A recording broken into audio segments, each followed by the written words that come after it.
Crimson peak साल 2015 में release की गई एक हॉरर रोमांस फिल्म है जिसे डायरेक्ट किया है गिलेर्मो डेल टोरो ने। तो क्या थी इस फिल्म की पूरी कहानी, आइए जानते हैं आज की हमारी इस वीडियो में। कहानी की शुरुआत में हम एक लड़की एडिथ को जख्मी हालत में देखते हैं जो कह रही है भूत सच में होते हैं। इसके बाद वो अपनी कहानी सुनाते हुए बताती है कि जब वो 10 साल की थी तब किसी बीमारी के कारण उसकी माँ का निधन हो गया था। इस दौरान उसने पहली बार अपनी माँ का भूत देखा था जिन्होंने उससे कहा था कि लाल पहाड़ से सावधान रहना। इसके बाद हमें 14 साल बाद का न्यूयॉर्क नजर आता है। अब एडिथ बड़ी हो चुकी है और उसे लिखने का भी काफी शौक है। वो अपनी लिखी बुक पब्लिश करने के सिलसिले में एक पब्लिशर से मिलने जाती है, लेकिन इस पब्लिशर को एडिथ की कहानी पसंद नहीं आती क्योंकि वो भूत के बारे में है और वे उससे प्रेम कहानी लिखने के लिए कहता है। इसी जगह एडिथ को अपना एक दोस्त भी मिलता है जो डॉक्टर एलन है। घर आने के बाद एडिथ अपने बिजनेसमैन पिता कार्टर कशिंग को इस बारे में बताती है। वे एडिथ को आगे लिखने के लिए एक पेन गिफ्ट करते हैं, लेकिन वो कहती है कि अब मैं पेन से लिखना नहीं बल्कि टाइप करना चाहती हूँ। इसके बाद वो अपनी कहानी को टाइप करने के लिए अपने पिता के ऑफिस पहुंच जाती है,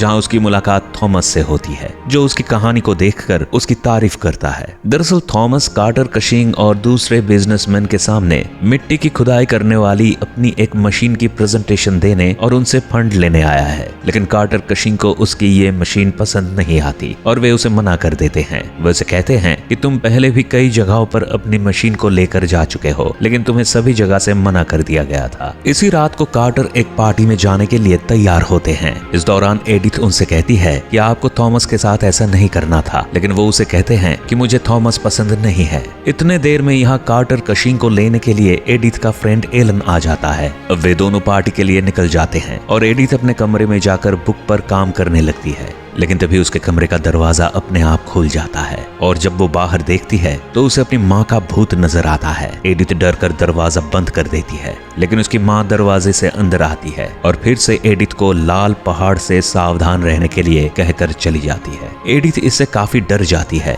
लेकिन तभी वहाँ घर की सर्वेंट आकर उसे बताती है कि थॉमस नीचे उससे मिलने आया है। अब थॉमस एडिथ से उसी पार्टी में चलने के लिए कहता है और एडिथ भी मान जाती है। यहाँ हम थॉमस की बहन लूसिल को देखते हैं जो पियानो बजाती है और थॉमस और एडिथ साथ में डांस भी करते हैं, मगर एडिथ के पिता को उन दोनों भाई बहन का व्यवहार समझ नहीं आता और वे एक जासूस को उनके बारे में पूरी जानकारी निकालने का काम सौंपते हैं। इसके बाद एडिथ एलन से मिलती है जो उसे थॉमस और उसकी बहन से दूर रहने की सलाह देता है, मगर अगले ही दिन एडिथ उन दोनों से मिलने एक पार्क में जाती है। यहाँ लूसिल अपने भाई से कहती है कि अपने काम के लिए एडिथ सही चुनाव नहीं है, लेकिन थॉमस उसकी बात नहीं सुनता और उससे उसकी अंगूठी देने के लिए कहता है, जिस पर लूसिल कहती है कि ये अंगूठी उसे वापस चाहिए। अब कार्टर अपने घर में एक पार्टी रखते हैं जहां थॉमस और लूसिल भी आते हैं। यहाँ थॉमस एडिथ को प्रपोज करने ही वाला होता है कि तभी कार्टर वहां आकर और थॉमस और लूसिल को अपने कमरे में आने के लिए कहते हैं। दरअसल कार्टर को जासूस ने उन दोनों के बारे में जरूरी जानकारी दी थी। अब कार्टर कशिंग दोनों से कहते हैं कि मुझे तुम्हारे बारे में सब कुछ पता है और मैं ये भी जानता हूँ कि तुम दोनों के इरादे अच्छे नहीं हैं। अब वे उन्हें एक चेक देते हैं और शहर छोड़ने के लिए कहते हैं।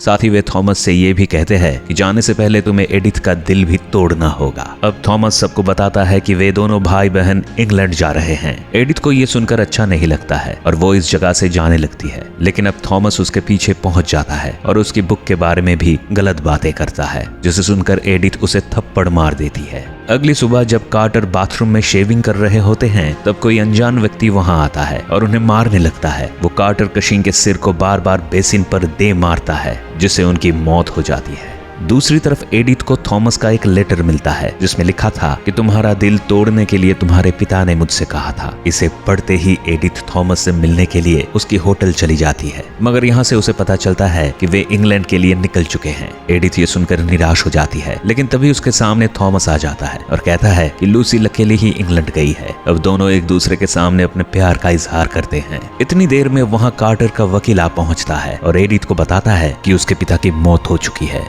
इसके बाद वे कार्टर कशिंग को दफनाते हैं। इसी दौरान हम एडिथ के हाथ में वो अंगूठी भी देखते हैं, जिसका मतलब दोनों ने शादी कर ली है। अब थॉमस एडिथ को अपने घर इंग्लैंड लेकर आता है, जहां उसका एक पुराना घर है जिसकी छत टूट रही है और फर्श की लकड़ी भी खराब हो रही है। एडिथ को इस जगह पर भी शीशे में एक भूत दिखाई देता है, लेकिन जैसे ही वो पीछे मुड़ती है तो वहाँ कोई नहीं होता। इसके बाद जब वो ऊपर जाती है तो यहाँ भी लिफ्ट में उसे कोई महिला दिखती है। वो इस बारे में थॉमस से पूछती है, मगर वो उसकी बात को टाल देता है और साथ साथ में उसे बेसमेंट में जाने से भी मना करता है। अब वे लूसील से मिलते हैं, जहाँ एडिथ उसे घर की चाबी देने के लिए भी कहती है, जिस पर लूसील थोड़ी असहज हो जाती है। इस बीच एडिथ को बाथरूम में फिर से उसी महिला का भूत नजर आता है। अगले सीन में हम देखते हैं कि थॉमस चाय में कुछ मिलाकर एडिथ को पिलाता है, जिसे पीने के बाद वो सो जाती है। अगली सुबह जब वो उठती है तो देखती है कि लूसील पियानो बजा रही है और वहाँ उनकी माँ की तस्वीर भी लगी है। उनकी उंगली में वही अंगूठी रहती है जो थॉमस ने उसे दी थी। दूसरी तरफ एलन को ये पता चलता है कि कार्टर ने आखिरी चेक थॉमस के नाम पर बनाया था। ये बात उसे बेहद अजीब लगती है। इस बीच एक दिन जब एडिथ थॉमस के साथ उसकी वर्कशॉप में रहती है तो वहाँ लूसील आ जाती है तो एडिथ को चाय पीने के लिए देती है। दरअसल इस चाय में एक तरह का जहर मिलाया जाता था, जिससे धीरे धीरे इंसान की मौत हो जाती है।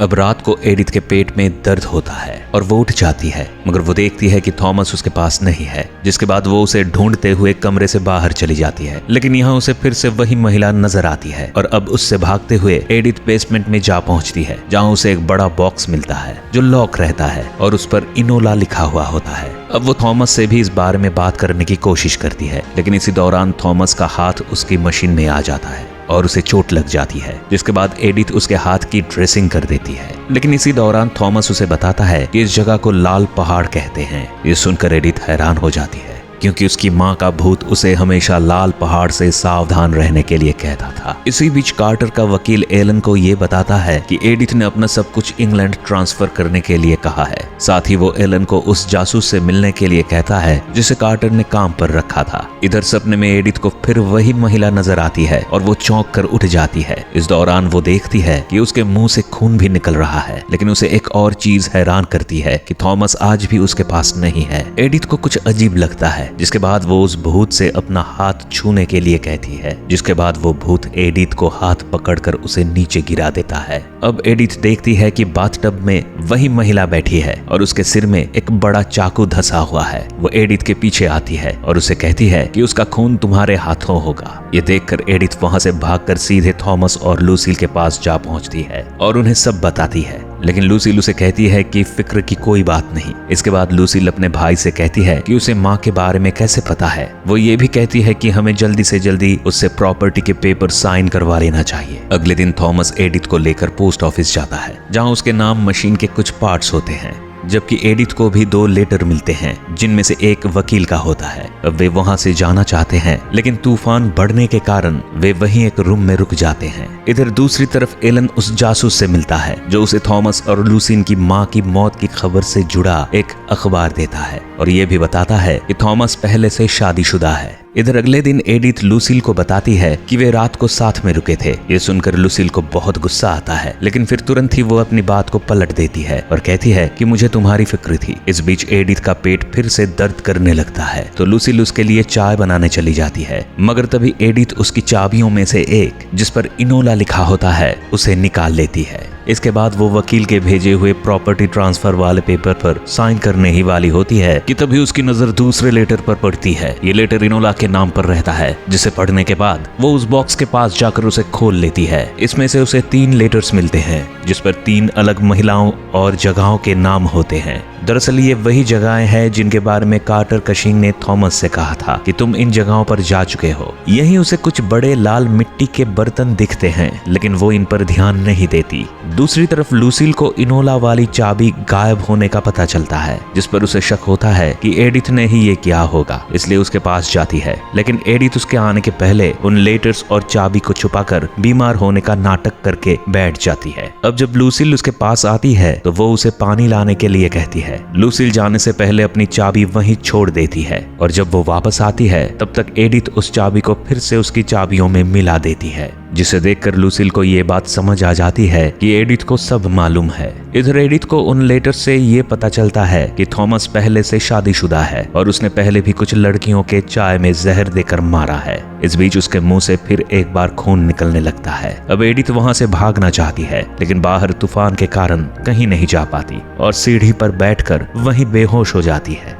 अब जब उसकी आंख खुलती है तो वो अपने रूम में होती है, जहां लूसील उसके लिए चाय और खाना लाती है। अब वो चाय के लिए मना कर देती है, लेकिन लूसील उसे खाना खिलाती है और साथ में अपनी माँ के बारे में भी बताती है। इस दौरान थॉमस अपनी बहन से कहता है कि एडिथ पर रहम करो वरना वो मर जाएगी, लेकिन लूसील उसे कहती है कि वो सब जानती है और उसने चाय पीना भी बंद कर दिया है, इसलिए वो एडिथ के खाने के साथ जहर मिलाकर दे रही है। इधर एडिथ की हालत और खराब होने लगती है और वो खून की उल्टी करना शुरू कर देती है। इसी रात उसे फिर से महिला का भूत नजर आता है, लेकिन अब उसके हाथ में एक बच्चा भी होता है। वो उसे कहती है कि मैं जानती हूँ कि तुम्हारा नाम इनोला है और तुम्हें मुझसे क्या चाहिए। ये सुनकर वो महिला एडिथ को एक तरफ जाने का इशारा करती है, लेकिन यहाँ पहुंचने पर एडिथ को वो दोनों भाई बहन एक दूसरे के साथ रोमांस करते हुए नजर आते हैं। एडिथ को ये बहुत बुरा लगता है और वो इस जगह से जाने लगती है, मगर लूसील भी उसके पीछे आ जाती है और उसे ऊंचाई से नीचे फेंक देती है, जिसे वो बेहोश हो जाती है। अब जब उसकी आंख खुलती है तो उसका फ्रेंड एलन उसके पैर पर पट्टी बांधता है, क्योंकि गिरने से उसके पैर की हड्डी टूट गई है। अब वो देखता है कि एडिथ के हाथ में अंगूठी नहीं है और वहां जख्म हो गया है, जबकि वही अंगूठी उसे लूसील के हाथ में नजर आती है। इसके बाद वो उन दोनों को बाहर भेज देता है और एडिथ को अपने साथ लेकर जाने लगता है, मगर इतने में दोनों भाई बहन आ जाते हैं और उसका रास्ता रोक देते हैं। अब एलन एडिथ को बताता है कि इन दोनों ने ही अपनी माँ को भी मारा है और थॉमस भी शादीशुदा है, लेकिन तभी लूसील उसे एक चाकू मार देती है। लेकिन जब वो थॉमस को उसे मारने के लिए चाकू देती है तो वो एलन को ऐसी जगह मारता है कि वो नहीं मरे। इसके बाद वो एलन को बेसमेंट में छोड़ देता है। दूसरी ओर लूसील एडिथ को बताती है कि उसके और थॉमस के रिश्ते के बारे में उनकी माँ को पता चल गया था, इसलिए उसे भी मारना पड़ा। यही नहीं, एडिथ के पिता को भी उसने ही मारा है। वो जबरदस्ती एडिथ से उन ट्रांसफर पेपर्स पर साइन करवा लेती है, लेकिन तभी एडिथ उस पर पेन से हमला करके वहां से भाग जाती है। यहाँ उसे रास्ते में थॉमस मिलता है, जो बताता है कि एलन अभी जिंदा है और मैं तुमसे प्यार करता हूँ। जिसके बाद वो एडिथ को वहां से भगा देता है और खुद अपनी बहन के पास जाकर उन पेपर्स को जला देता है।